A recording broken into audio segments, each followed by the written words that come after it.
आज मैं चैतन्य महाप्रभु की जन्मभूमि पर आया हूं। आज मैं बंगाल में स्वामी विवेकानंद जी की धरती पर आया हूं। हमारे रविंद्रनाथ ठाकुर की धरती पर, पवित्र धरती पर आया हूं। बंकिम चंद्र चटर्जी की धरती पर आया हूं। हमारे श्री अरबिंदो की धरती पर आया हूं और हमारे एकता के सूत्र में बांधने वाले डॉक्टर श्यामा प्रसाद मुखर्जी की धरती पर आया हूं। ऐसी पवित्र भूमि को, ऐसी पवित्र धरती को मैं अपनी ओर से नमन करता हूं, आशीर्वाद देता हूं। मित्रों, एटा परिवर्तन यात्रा प्रारंभ हो चुकी। यहां से परिवर्तन यात्रा की शुरुआत हो गई। ये परिवर्तन सिर्फ सरकार का परिवर्तन नहीं है, ये परिवर्तन विचार का परिवर्तन। आपको मालूम है 10 साल पहले मां, माटी, मानुष, इसकी सौगंध लेकर के ममता जी ने सरकार बनाई थी। लेकिन हम सब जानते हैं कि 10 साल में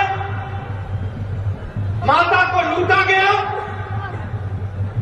बंगाल की अस्मिता पर आघात पहुंचा और जहां तक माटी का सवाल है उसकी भी इज्जत नहीं की गई और जहां तक मानुष का सवाल है उसकी भी रक्षा नहीं की गई। ये मां, माटी, मानुष के नाम पर आई हुई सरकार, इन्होंने बंगाल की जनता के साथ धोखा किया और यहां आया क्या? तानाशाही। कैसी तानाशाही? आपको मालूम है, प्रशासन का राजनीतिकरण हुआ, प्रशासन को साथ साथ पुलिस का क्रिमिनलाइजेशन हुआ और भ्रष्टाचार का इंस्टीट्यूशनलाइजेशन, यानी भ्रष्टाचार को संस्थागत बना दिया,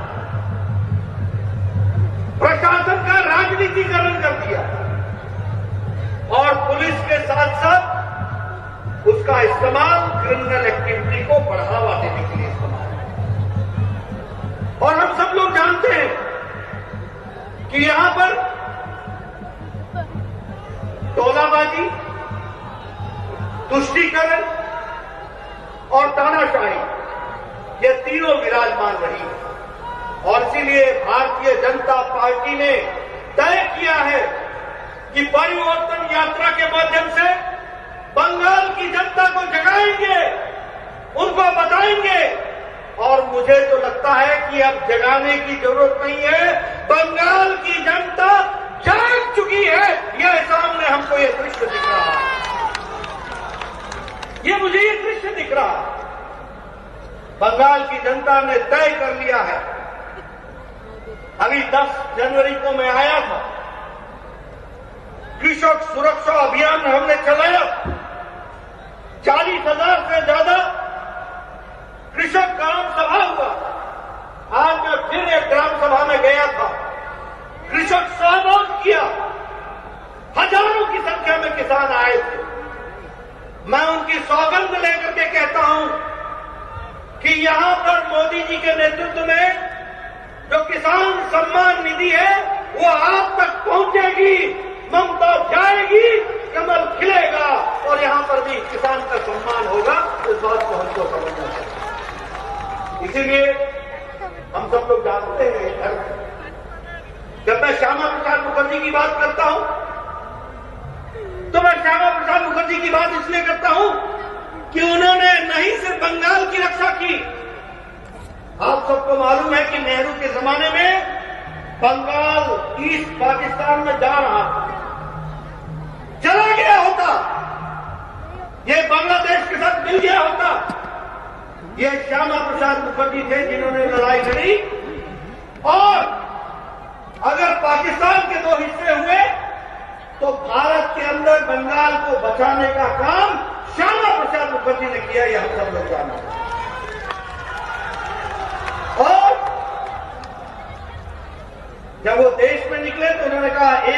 में 2 निशान, 2 विधान, 2 संविधान नहीं चलेंगे। आज मुझे खुशी है कि श्यामा प्रसाद मुखर्जी के सपने को प्रधानमंत्री नरेंद्र मोदी जी की इच्छा शक्ति और अमित शाह जी की रणनीति ने धारा 370 को धाराशाही कर दिया।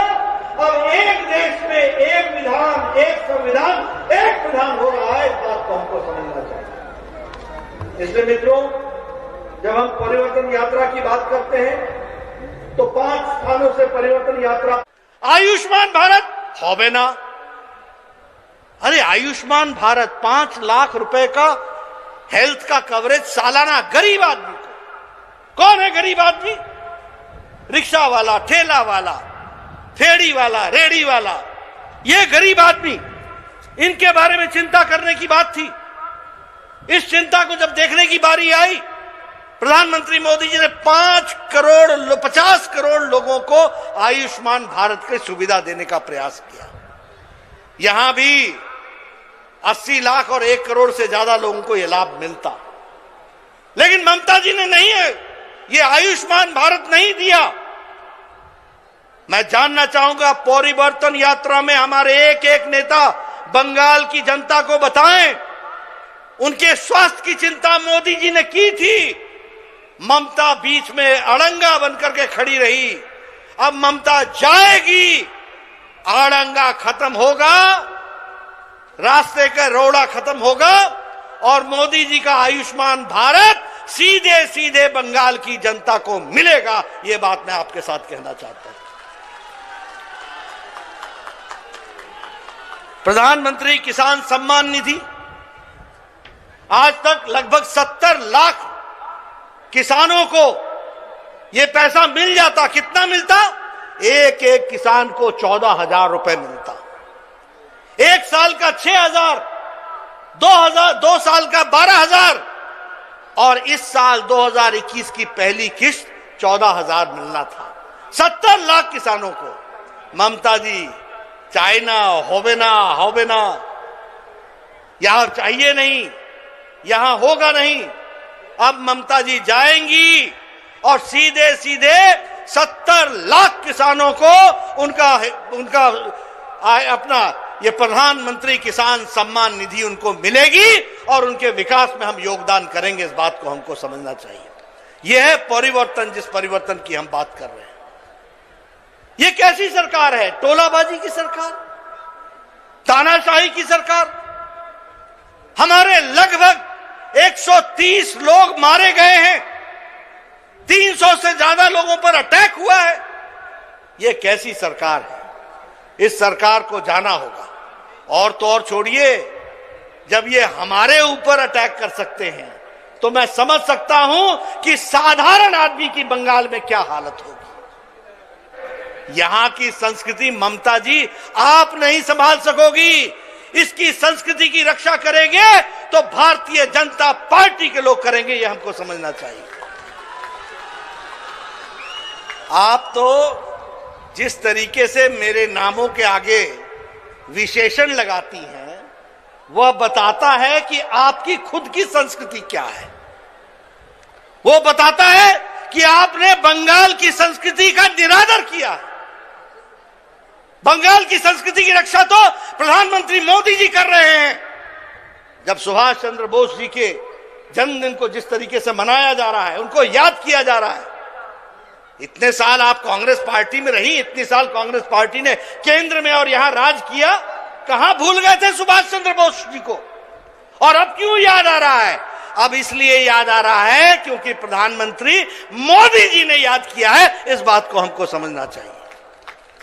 मित्रों, जहां तक विकास का सवाल है, आयुष्मान भारत, उज्ज्वला योजना, सौभाग्य योजना, स्वच्छता अभियान, सभी अभियानों को अगर आप देखिए तो आप पाएंगे कि भारतीय जनता पार्टी, आदरणीय प्रधानमंत्री मोदी जी ने एनडीए की सरकार में देश को एक लंबी छलांग लगा करके विकास के साथ जोड़ने का प्रयास किया। बंगाल उसमें पिछड़ रहा है। बंगाल क्यों पिछड़ रहा है? बंगाल इसलिए पिछड़ रहा है क्योंकि बंगाल को चलाने वाला नेतृत्व इन चीजों के प्रति प्यार नहीं रखता।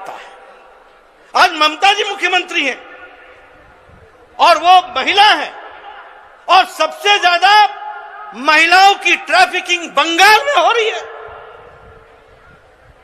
नेशनल क्राइम रिकॉर्ड ब्यूरो इसके एनसीआरबी का रिकॉर्ड नहीं दे रही है। अगर रेप केसेस देखें, बलात्कार के केसेस देखें तो सबसे ज्यादा बंगाल में। अगर डोमेस्टिक वायलेंस के केसेस देखें तो सबसे ज्यादा बंगाल में। बंगाल की मुख्यमंत्री महिला हो और महिलाओं की इज्जत ना हो, अगर ऐसी परिस्थिति बनी हुई है तो हमें परिवर्तन चाहिए, परिवर्तन चाहिए, परिवर्तन चाहिए। और यही परिवर्तन की आवश्यकता है। प्रधानमंत्री मोदी जी ने अम्फान में पहले 1000 करोड़ रुपए और बाद में 1700 करोड़ रुपए, 2700 करोड़ रुपए दिए। एटा हिसाब होई ना, जानी ना ये किसके पॉकेट में गया? एटा cut money, cut money, cut money. ये किसके पॉकेट में गया? और आप देखिए, हाई कोर्ट ने कहा, हाई कोर्ट ने क्या कहा?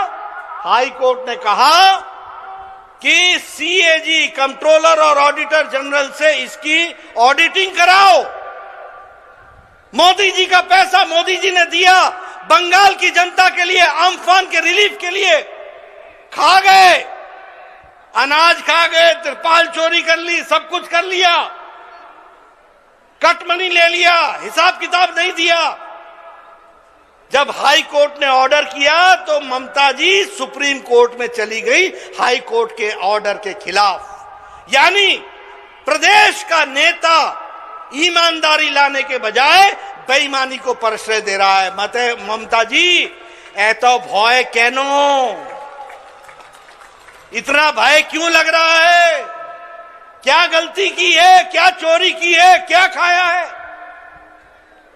आज दुख के साथ कहना पड़ता है, विकास के नाम पर सिर्फ टीएमसी के कार्यकर्ताओं की संतुष्टिकरण, मैं फिर बोलूंगा टोलाबाजी, तुष्टिकरण, ये क्या चल रहा है? कट मनी, यही कल्चर हो गया यहां का।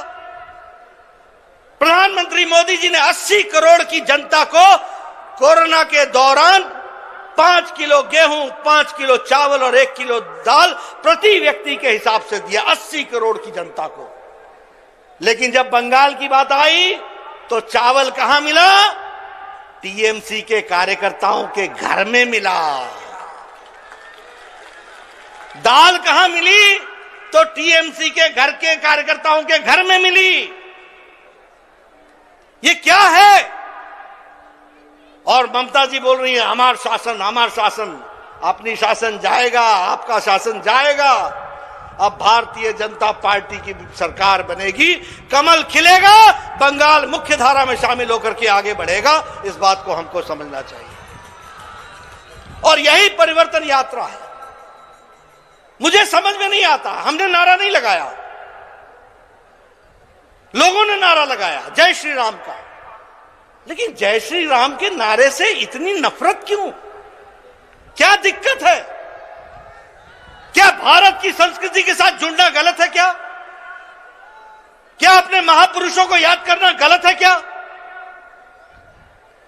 अगर कोई नारा दे देता है तो इतना गुस्सा लाल पीला होएगा चे? इतना गुस्सा काहे का? मित्रों, यह बताता है कि इन लोगों को राजनीति संस्कृति से ऊपर है। भारत की संस्कृति की रक्षा नहीं करेंगे, राजनीति के कारण वोट के खातिर अपने जमीर को भी नीचे लगा देंगे। ये इनकी परिस्थिति आकर के खड़ी है। अपने कॉन्शियंस को भी मार देंगे, ये इनकी स्थिति आकर के खड़ी हुई है।